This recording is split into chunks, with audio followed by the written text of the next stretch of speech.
Now, engineer, I'm telling you that I want to perform maintenance on the capacitor bank. What should I do? In the end, I'll make a couple of slides to show you the complete steps and how to proceed. But for now, we're studying it together. And finally, we'll do a recap or summarize the discussion again. The first thing you need to do is open your breaker, because you won't be working on the protection while the breaker is open. Once you've opened the breaker, great. But do you go and work on the capacitor bank, the cable, the transformer, or whatever is connected? Of course not. So what's the idea? The idea is that we agreed we had a problem. When I opened the breaker, okay, I disconnected the supply, but I told you that the cable coming out from me is a capacitor charge. Therefore, if someone works on it, they will get an electric shock. Imagine if I bring you the capacitor itself. Yes, so the capacitor itself, regardless of what I'm working on, the dedication must be there. I need to have a grounding knife switch. And what's the purpose of this grounding knife switch? It discharges the charges and remains closed so that as long as I'm working, if there are any charges, they are directed to the ground, not to the person working, right? You told me right. Okay, so what am I going to do now? He told me very simply, something very simple. Now, isn't this the capacitor bank? I said, yes. He said, okay, you opened the breaker. I said, yes. Now, if you want to ground it, what should you do? You will lift the breaker first. Once you lift the breaker, what's on the ground? Close it. Yes, I know how to close it. Now, should I go work on the capacitor bank? No. Why? Because someone might come and open the ground and do a breaker racking again. So what will hold the breaker and prevent it from racking in again? The hold position. Isn't this the same action we did with the bus bar switch? I said, yes. He said, exactly. So lift the breaker and put it on hold. Why? Because if you put it on hold for me, I will add an extra interlock, which is the K3 you saw above, to prevent the breaker from racking in. Is that clear? Very good. And you can close it when you're grounded without any issue. I told him that's great. Now, let's focus on the details. First, he has a switch here called K3. There's a switch called K3. Is that clear? Very good. Now, the switch called K3 is basically a box with a switch. The important thing is that this is your switch box, right? And there's a switch. Great. Very good. So what's clear here is that if you remove this switch, it's like you've locked a door with it and then removed it. As soon as you move this switch in this position, you'll find that you can't move the breaker from hand to free. What is this switch, engineer? I'll show you. I'll draw something simple for you. Here, this switch is like this, and you have here. The switch is located here in this spot and has two positions. There's a position here and a position here. The position here is called free, and the position here is called trapped. Very good. So the free position, engineer, means free, and trapped means trapped, like you've caught it. Great, very good. So how does the position work? You come to this switch, take this switch, and it was on the trapped position. You put it on the free position. As soon as you set it to the free position, automatically you see this switch here, this contact, it opens for you. So as soon as you set it to free, this contact opens for you. Now, if I want to insert your breaker, this key 0 or this lock must be removed so I can set it to the free position. I can't set it unless I take this switch, put it here, and set it to the trap position. As soon as I set it to the trap position, what happens is this contact returns to the other position, allowing you to move from H to M.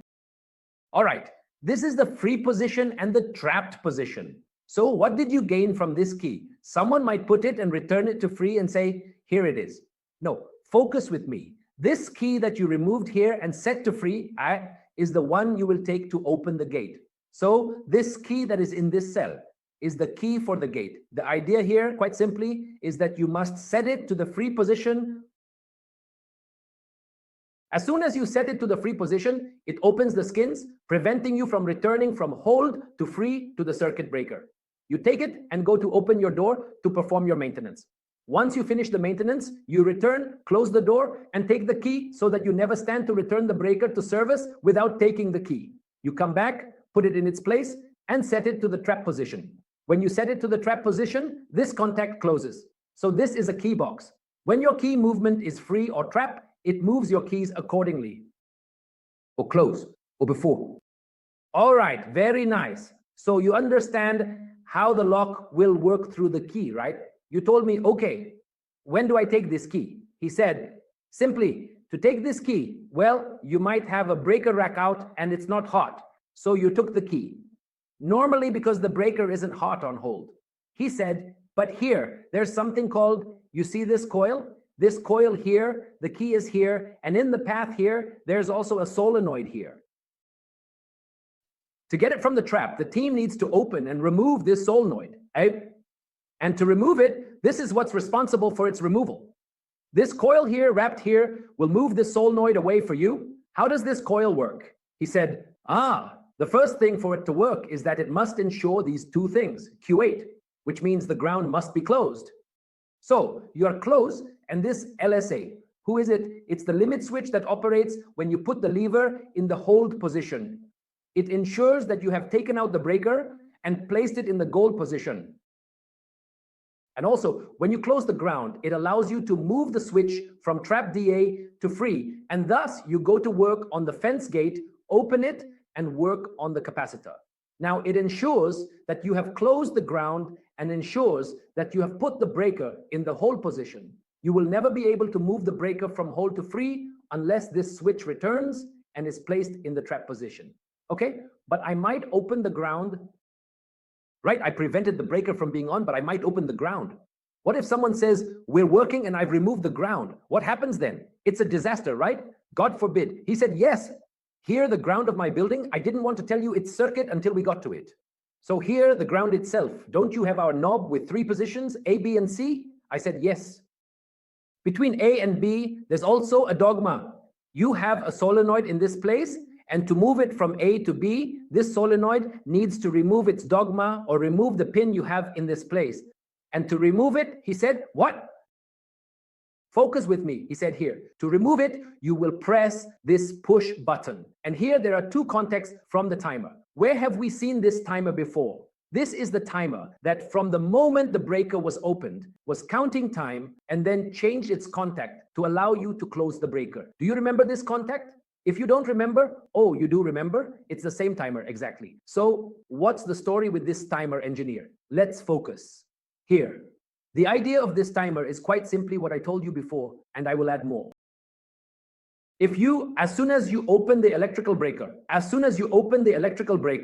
the capacitor bank, according to the manufacturers, and usually this is what I've seen with all manufacturers, they say it takes about 10 minutes, around 8 to 9 minutes to discharge its charge so that the voltage drops to around 0.7 volts or approximately 0.7 volts or 0.7 volts. This takes about 8 minutes or 10 or 9 or 9 minutes. So this timer is set to 10 minutes. After the 10 minutes, I allow you to close the ground. Why? Because if I close the ground and this capacitor bank still has a charge, it will discharge into the ground. So this ground, you close it, right? If I'm wrong, it will arc as if you're creating a short circuit on the ground, and the ground is not supposed to arc and is not designed to handle high currents or pass through an arc. Additionally, as you saw with me in the video, the ground also closes via a spring to ensure it closes quickly. Yet, despite this, it still takes about a second or 2 to close. Even with the spring mechanism, it takes about a second or... For what reason? For what reason does it close? Is that clear? So what's the story here?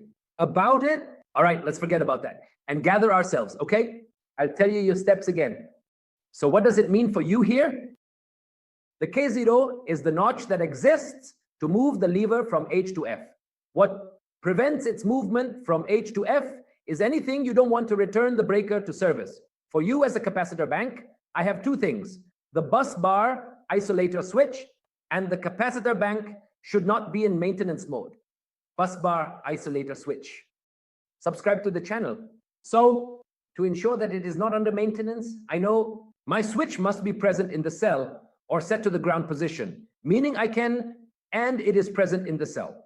In this case, I can return the breaker to the free position and rack it as I want. All right.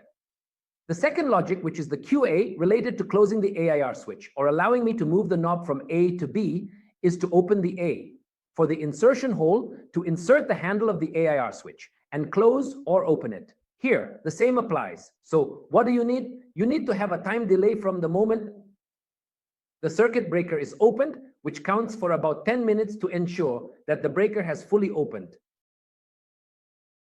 And the capacitor bank discharges its charge, which actually or practically takes about 8 to 10 minutes or 9 minutes. That's why this timer is set for 10 minutes.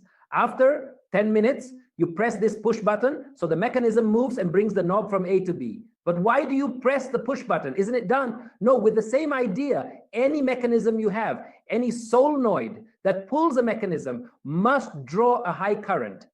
In this case, it will burn out due to the continuous passage of current through it. So it will always burn out. That's why it tells you to press the push button, move it, and then immediately remove your hand so the current is cut off.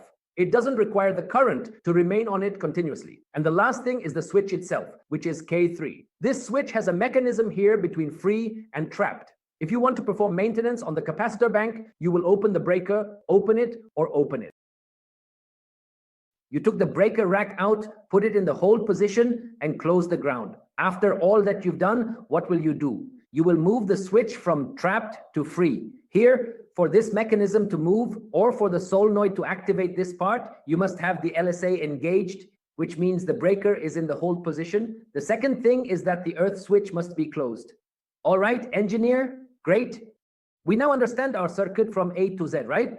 Okay, let's also see what I was doing. Of course, in the drawing, the LSAD wasn't present. I made a modification and included it here in the presentation so you can see this story. Great, so this is your story. Now, someone might come and ask me now, okay, so you have it all closed up as I told you, and you ensured that what's left is, then someone else told me, well, I want to do it again or think about something else. I said, go ahead, tell me. He said, now, the thing you mentioned here is missing a small part. Let's explore the smaller component in detail. The key point is that if the circuit breaker, a crucial safety device, is activated, it will stop the electrical flow. This action is essential to prevent potential dangers. So when the breaker is triggered, it interrupts the current, ensuring safety and avoiding possible electrical issues. After I closed it, I took the key from the trip delivery and went to open the defense. Someone came and opened the ground again, right? Am I wrong? Can he open it? Yes, of course. His circuit is intact. There are no problems. He can open it. So I told you, yeah, well, I can do something simple. I told him, what? He said, look, now don't I have this knob of mine? I said, yes. He said, wasn't there a button in this place? Here it is. Isn't this the place, engineer, where there's a button here that prevents you from moving from A to B until the timer finishes and you press the push button? I said, yes. He said, okay, when you close the ground, I'll put another button here to prevent the return from C to B. So why did you do that, engineer? I'll tell you why. Look here. I placed another coil for you called coil C or another button called coil C. So what is this named after? When you bring your key, all right, your key up and put it in the free position, what happens? This contact opens. Also, this contact opens. So if you want to come and close the circuit, this contact opens. So if you want to come and open the ground, you'll find that QC won't work with you. Why? Because when you come from C to B, there's a button. And for this button to work, K3 must be closed. And K3 will be closed if you are in the crab position. So it forces you to do what? When you close the ground to pull the key, as soon as you pull the key, you switch to the free position, which prevents the knob from moving from C to B again, thus preventing you from opening the ground.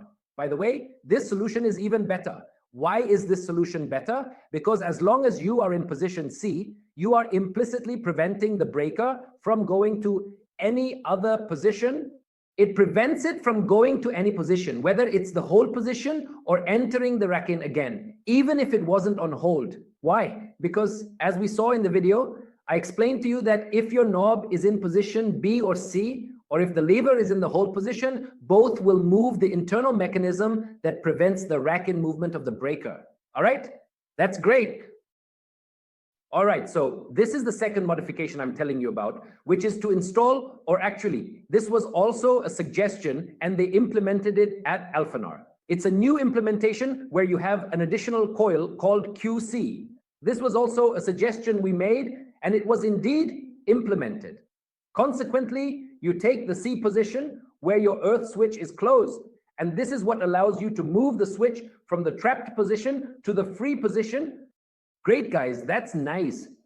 So we finished this part, all right? We've completed our circuits. Now, I'll tell you about our operation, but let's focus again. On the video here, I want to show you the earth switch once more. So you can see the concept of the spring. As you can see here, this is the earth and here is its lever. Just a moment. From the name Mohammed, here is its lever. Here is a fresh one. Look, here is its spring right here. You can hear the video sound, right? But I wasn't speaking. You can hear the video sound. Anyone, just let me know. Yes, someone is right. Sending here. Okay, the engineer told me it's clear now. Okay, guys, great. First of all, what's up, Engineer Mohammed? Look, he jumped quickly, right? But if you pay attention, look at Engineer Mohammed's mind. Look at his mind. As you can see here, what's the awareness on this lever? It closed quickly and took time. And in front of your eyes, you know how to release flowers. And the reason it opens slowly is because of the spring used in the closing process to close quickly to discharge the electrical charges faster. Because even if you discharge these electrical charges slowly, it will cause an arc. And you might ask me why it's not faster, why it's not like a breaker with 50 milliseconds or 60 milliseconds, and that's it. Because when the breaker closes or opens, it opens for a load on a different electricity. However, this closes on static current. True, you store it, and yes, it needs speed, but it's also perfectly fine. If it's from someone for half a year, you won't have any problem at all.